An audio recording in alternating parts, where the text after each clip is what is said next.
Hey, this is Marla. Welcome back to my channel. I'm so glad you're joining me today for my first Christmas in July video. I'm hoping to get a few of these up this month. This card features products from the Greetery, and I'm going to be focusing on the Altenew Stamp Wheel for mass-producing cards. I'll be using the Winterberry Bouquet from the Greetery, as well as, I believe it's Pine and Berry. This is a red rubber background stamp. I have the Arches Holiday Sentiments, and then I'll be using the coordinating dies as well with that. We're going to start with the Winterberry Bouquet. There is a stamp and stencil component to this stamp set. So I am starting with a piece of accent opaque cardstock. I've centered it, or I've placed it in the lower right hand corner. This helps me align my stencils quick and easy, and you can see that I am using my stamp wheel. This is the first time that I've used this.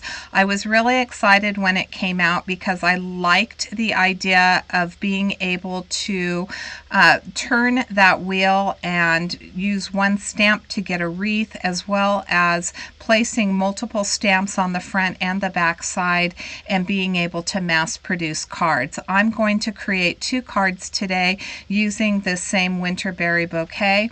The stencil portion is where you should start when you're using this stamp and stencil set. I'm starting with stencil number 1, and that number 1 is etched in the upper right hand corner.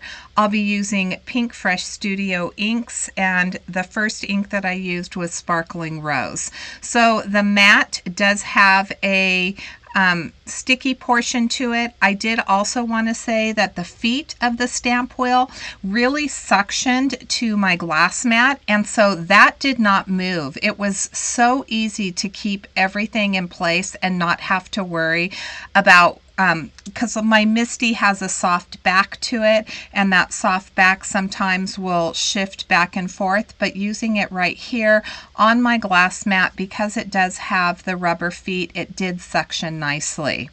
Stencil number 2 is going to be a gray, and I want to say it's Rocky Point, and I'm using that for the twigs for this bouquet.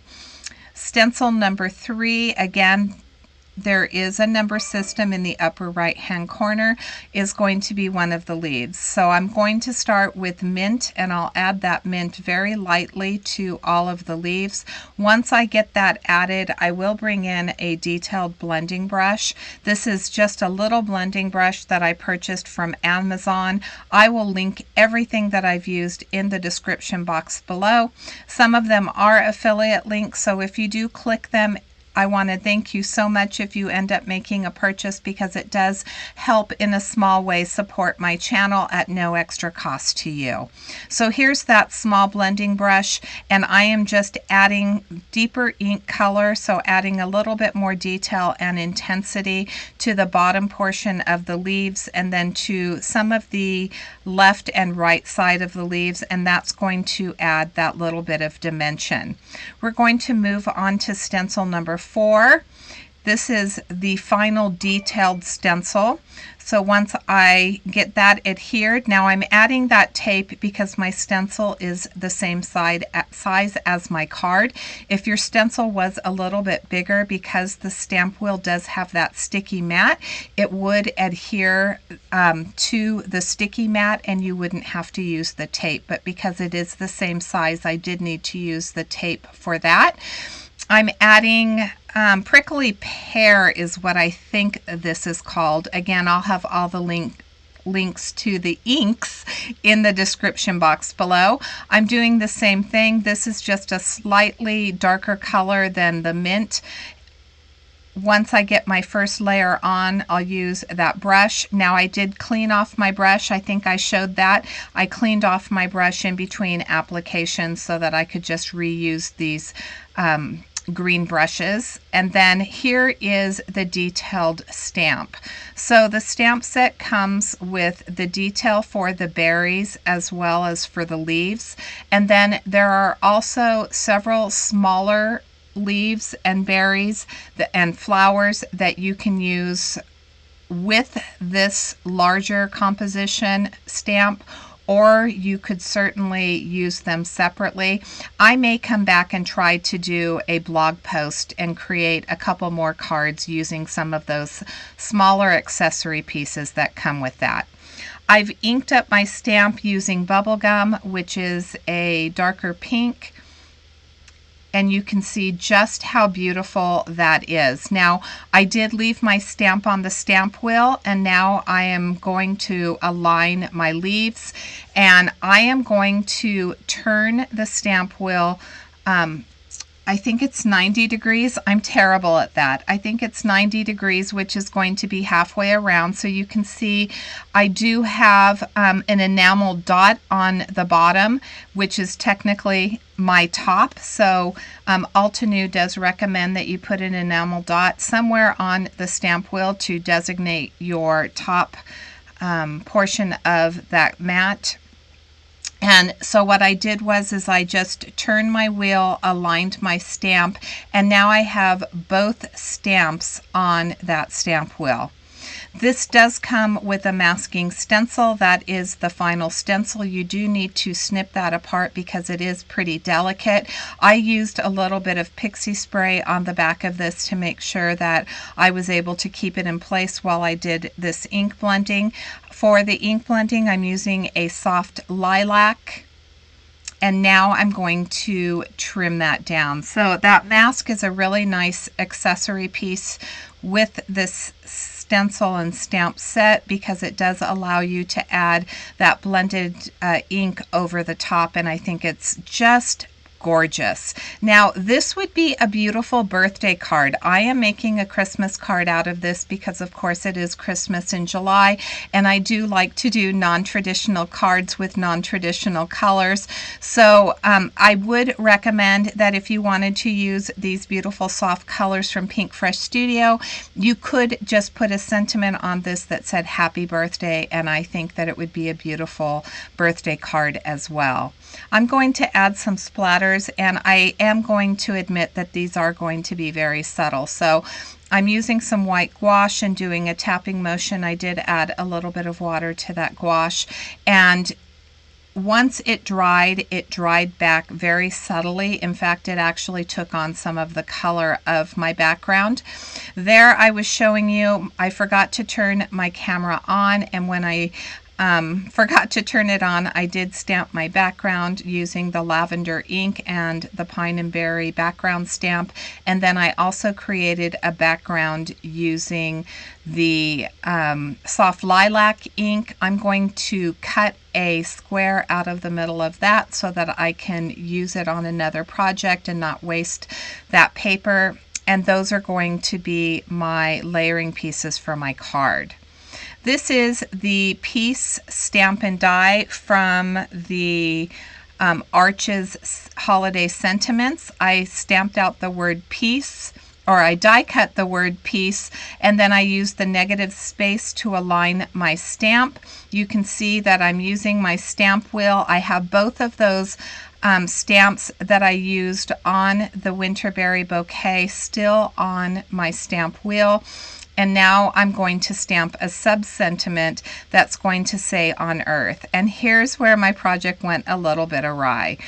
So I have all of those stamps on my stamp wheel. I should have used my smaller ink cubes for this, but I didn't. I used my full ink pads because that's what I had out. And I'm stamping my sub-sentiment after I aligned it with the piece in the place that I wanted it, as well as my sub-sentiment on Earth. And there I accidentally got the lavender ink on the berries, and I have this big purple berry blob that doesn't fit on my background. So what I'm going to do is I am going to change where I put the word piece. I'm going to use it to camouflage that stamping boo-boo. So you want to make sure when you're adding multiple stamps to the stamp wheel that you're careful when you're doing your inking. Again, if I would have been using my ink cubes, it would have worked a little bit better. I'm going to show you when I do stamp the background for my next card that all I did for that was flip the stamp wheel over, and I used the stamp on the back side of that, I don't know, I guess it's the cover for the stamp wheel or the door for the stamp wheel. And that allowed me to, again, have four stamps on the stamp wheel cover, and I can easily mass produce all of these pieces. I am going to glue all of my layers together, and then I have stacked the word piece 3 separate times so that it has that nice thick chipboard appearance. I did stamp my background, as I mentioned, using the Pine and Berry background stamp, and when I did that, I just stamped directly onto an A2 top folding card base. I am going to spare you the struggle of getting these enamel dots on here. These are some flat enamel dots. I mean flat in color. They're not glossy. And I think they're from Gina Marie Designs is where they're from, and I'm going to add those as little accents to my card, and that is card number 1. And I really think that this is a pretty color combination. As you can see, as I mentioned before, it would make a beautiful birthday card as well, but for me it is a Christmas card. So we're going to repeat everything again. This time I'm going to use a different color combination since everything is already set up. I have placed my accent opaque cardstock in the lower right hand corner, and I'm starting with Pink Fresh Studios Passion Fruit. We're going with a more traditional look, so we are going with some teal greens and some orange reds. For the next layer, instead of going with that gray, I'm going to add the gathered twigs, which is going to be a brown. Now, again, this could be used for a November birthday card or a fall birthday card. The color combination certainly lends itself really well to that season. I'll go in with stencil number 3, and once I get that aligned, I'm going to start with Aquamarine. Now I'm going to do the same process. I'm going to add that Aquamarine, and then I'll take a small blending brush and I'm going to add the detail, adding a little bit more darker color to the bottom and to the sides of some of those leaves. But I did want to say you can subtly see the change in color. I probably should have went with a much higher contrast, but I went with the Mermaid Cove, and it was very, very close once everything was finished with the Aquamarine. So you can see a little bit of a difference, but not a whole, you know, it's not really like, wow, you can see 2 different colors. So now we're going to bring in the cover to our stamp wheel. And I took it out, and then I was like, oh, wait a second, I need to do my stamping. Now, I did do everything in the lower right-hand corner, and because of that, I am going to ink up the berries using, let's see here, I think I used,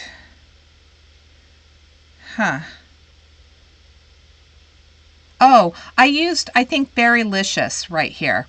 So I used the Berrylicious, and you can see that the enamel dot is at the top because that's where I started. That was the position that I started in with my first card. Now we're going to stamp the detail for the leaves, and I'm going to use Tidal Pond.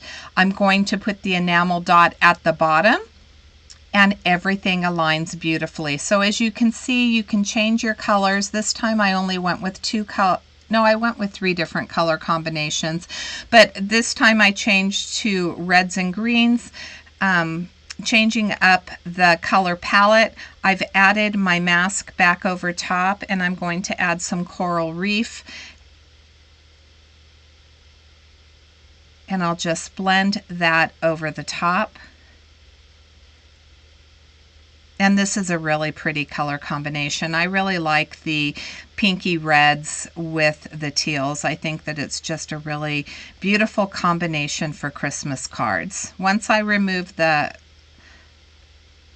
mask, I'm going to start trimming down my panel. This time I decided to go with my Tim Holtz Deckle trimmer.